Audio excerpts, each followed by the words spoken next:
Bienvenue à vous, merci de rejoindre votre journal de 22 heures à la une de l'actualité. Le président de la République a regagné hier le pays à l'issue de sa participation à un double sommet en Afrique du Sud. Les détails dans un instant. Et les premiers tests de radioactivité de l'eau rejetée en mer depuis la centrale nucléaire accidentée de Fukushima au Japon ont donné des résultats conformes aux normes internationales. C'était les titres. Bonsoir. Le président de la République, Ismaël Omar Guelleh, a regagné hier le pays à l'issue de sa participation à un double sommet à Johannesburg, en Afrique du Sud. Le premier sommet auquel le chef de l'État prépare et président donc en exercice de l'autorité intergouvernementale pour le développement, l'IGAD, a préparé à Johannesburg, portait sur une rencontre de l'organisation des BRICS, groupement d'économies composé du Brésil, de la Russie, de l'Inde, de la Chine et de l'Afrique du Sud, avec des pays principalement africains. Quant au second sommet relatif à une rencontre Chine-Afrique, auquel le chef de l'État a appelé de ses voeux à la réalisation d'une plus grande coopération entre les deux parties dans les secteurs névralgiques de transfert de compétences, d'industrialisation et de lutte contre les effets du réchauffement climatique. Et nous revenons sur cette rencontre majeure qui a illustré la consolidation des relations entre l'Afrique et la Chine. En marge du sommet BRICS-Afrique, cette réunion s'est tenue à l'hôtel Hilton, réunissant des leaders africains et chinois dans un dialogue constructif. L'événement a accueilli le président de la République de Djibouti, ainsi que d'éminents dirigeants d'autres pays africains tels que le Burundi, le Cameroun et le Sénégal. Cette réunion a constitué une étape significative dans le renforcement des relations sino-africaines, avec un accent particulier sur la collaboration entre Pékin et le continent africain.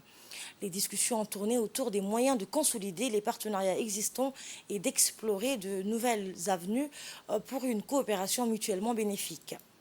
L'objectif central des échanges a été de définir des stratégies visant à maximiser la rentabilité des projets d'envergure qui unissent Djibouti et la Chine. Enfin, cette réunion Chine-Afrique a marqué un jalon significatif dans l'évolution des relations bilatérales entre les deux parties. L'engagement renouvelé en faveur d'une coopération fructueuse et mutuellement bénéfique ouvre de nouvelles perspectives pour le développement socio-économique et la prospérité commune de la Chine et de l'Afrique. Le président Guelleh s'est prononcé lors de cette réunion en faveur de l'intensification des relations d'échange et de coopération entre l'Afrique et la Chine. Le chef de l'État s'est tout d'abord réjoui de l'état de collaboration et d'entraide caractérisant les deux parties et a lié ses rapports privilégiés à des relations séculaires tissées par le fil de l'histoire entre l'Afrique et la Chine. On l'écoute.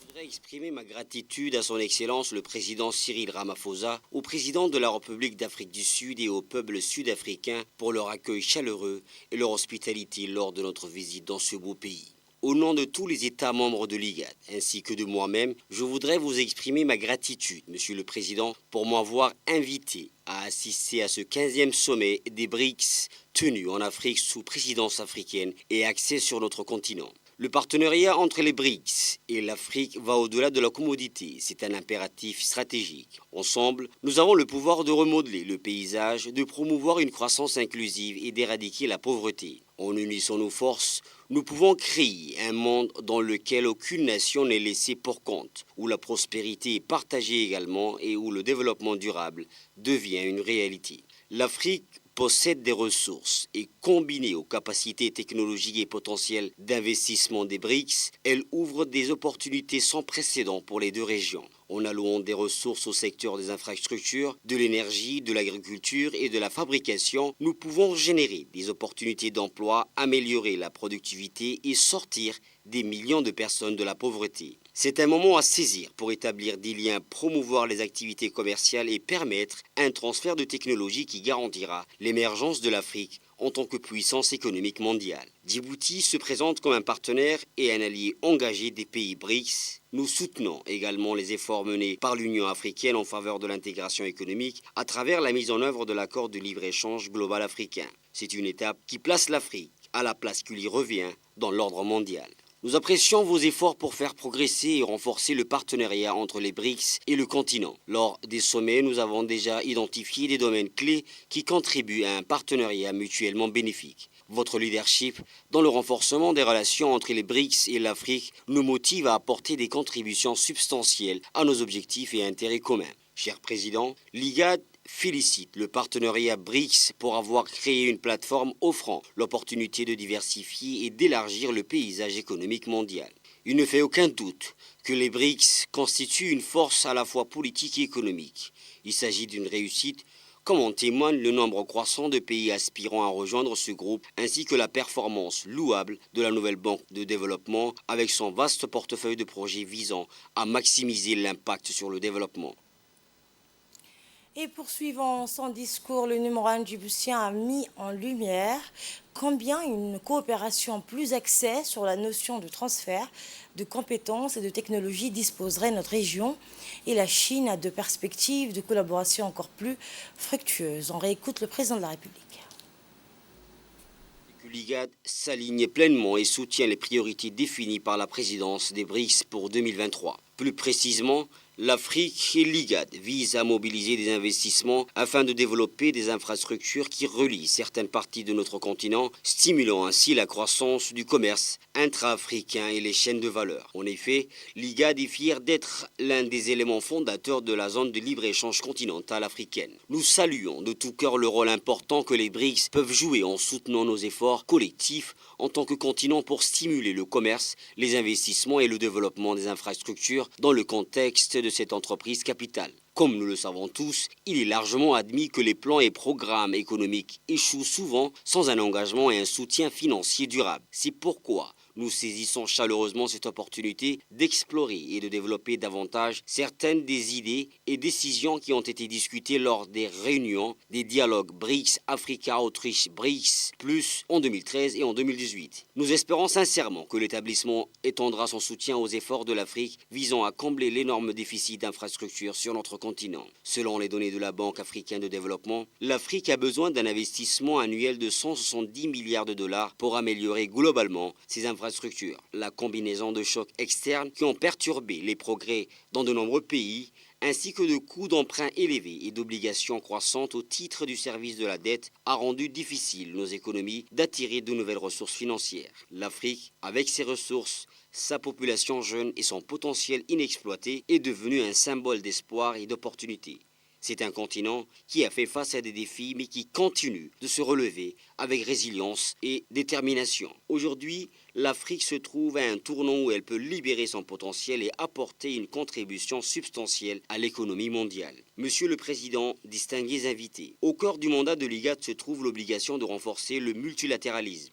De plus, l'un de nos principes constitue à renforcer la participation des femmes au processus de paix. En effet, ce n'est que la semaine dernière que nous avons lancé le Forum des femmes, paix et sécurité de l'IGAD dans le cadre de notre engagement inébranlable à exploiter le pouvoir transformateur des contributions des femmes à la consolidation de la paix et à la résolution des conflits. Enfin, nous soutenons l'appel à des réformes de l'architecture internationale et abordons l'ossification des inégalités, des lacunes et des inefficacités. Nous devons travailler ensemble sans relâche pour garantir que la nouvelle architecture soit réajustée pour répondre aux défis mondiaux d'aujourd'hui. Profitons de ce partenariat aujourd'hui pour renforcer les idéaux et l'esprit de croissance afin que nous puissions ouvrir la voie à un avenir plus brillant et plus prospère pour l'ensemble de nos peuples.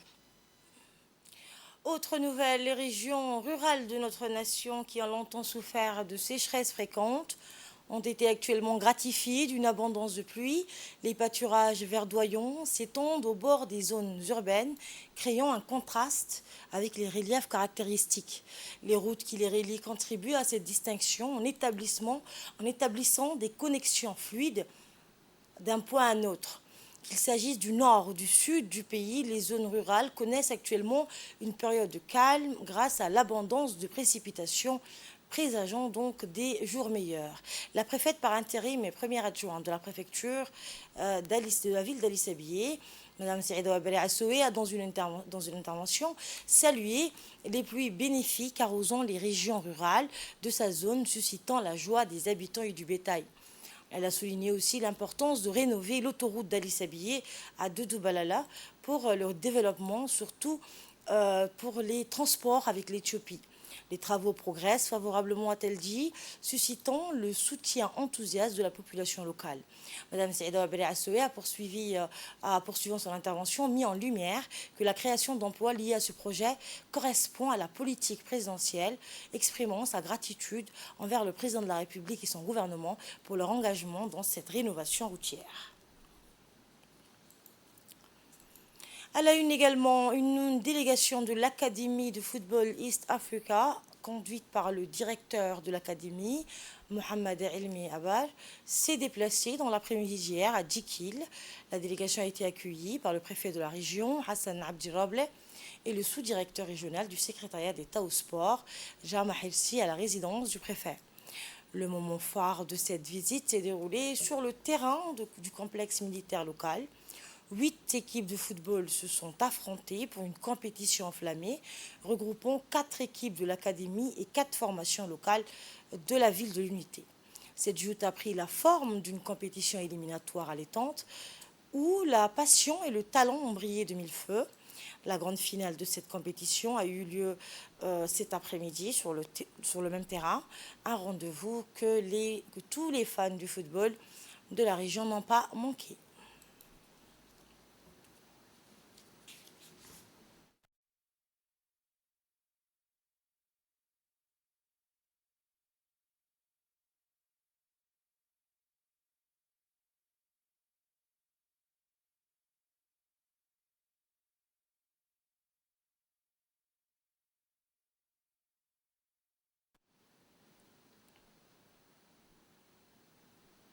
Écoutons pour plus de précision le directeur de l'Académie Football East Africa, Mohamed Elmi Abar.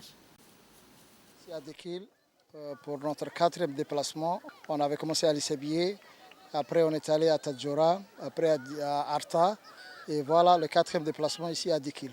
Donc l'objectif de ces déplacements, c'est de créer des antennes sportives de l'Académie East Africa. On veut propager l'idée de l'école de foot dans tout Djibouti. C'est par la base, au niveau des petits, qu'on peut faire développer le football. Le football est devenu une science, c'est-à-dire carrément il faut réfléchir et penser à l'avenir des jeunes. Donc le plus important, c'est de commencer par le bas âge, 7-8 ans, même 6 ans, et les entraîner jusqu'à 15 ans.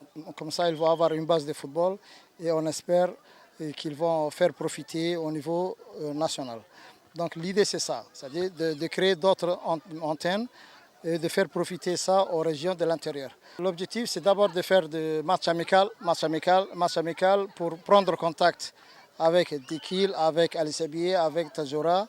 Après, comment créer l'école de foot, c'est-à-dire l'école de foot aura besoin de 2 éducateurs et d'un agent administratif qui va prendre tous les actes de naissance des petits et le dossier médical des petits, tout ça. Donc on aura besoin de créer pour 2 catégories d'âge l'école de foot ici à Dikil. Ce sera le 7-9 ans et les 10-12 ans. Donc on va commencer par ces âges-là et on va prendre 16 jeunes par catégorie d'âge, avec un éducateur qui va les entraîner pendant 2 jours de la semaine, le jeudi et le vendredi. Ça, c'est techniquement. Techniquement, ça va se passer ça. Et Inch'Allah, nous, l'Académie de football, va rémunérer les éducateurs et l'agent administratif qui va diriger l'école de foot. Donc c'est à la charge de l'école de foot de l'Académie East Africa de prendre en charge les salaires. Donc ça va créer un peu de travail. Et même on va louer une maison pour faire une maison de jeunes ici et garder ces enfants entre eux pendant le week-end. C'est-à-dire qu'ils vont quitter jeudi soir chez eux et ils vont vivre entre eux le week-end pendant ces 2 jours-là dans la maison qu'on a louée. Donc pour déjà le faire sortir de leur milieu de famille et leur apprendre le football, tout ça, c'est un truc qui ne s'est jamais passé à Djibouti. Donc on voudrait passer à cette étape-là. À long terme, c'est quoi l'objectif? C'est de faire jouer les antennes de Djibouti contre les antennes des régions. Donc on va faire pendant un week-end, on va regrouper les antennes de Djibouti et des régions pour faire une grande compétition. Donc ce sera tout une fois dans l'année et ce sera un grand challenge, comme tu dis, et on espère arriver à cet objectif-là. Et à Adeilou, l'association AMJA a clôturé hier soir ses activités sportives estivales, notamment les Jeux d'été. Une soirée musicale a été organisée pour célébrer en pompe la fin des activités sportives d'été. Les participants ont pu profiter des différentes performances artistiques avec des chanteurs et des danseurs locaux qui ont animé la soirée. L'ambiance était festive et joyeuse, reflétant l'esprit dynamique et passionné de cette association, en offrant des activités sportives variées telles que le football, le volleyball et l'athlétisme. L'association vise à encourager les jeunes à pratiquer une activité physique pour éviter de tomber dans la délinquance. Grâce à ces jeux, les jeunes ont pu profiter d'un été dynamique et sportif, renforçant ainsi leur épanouissement personnel et leur esprit de compétition.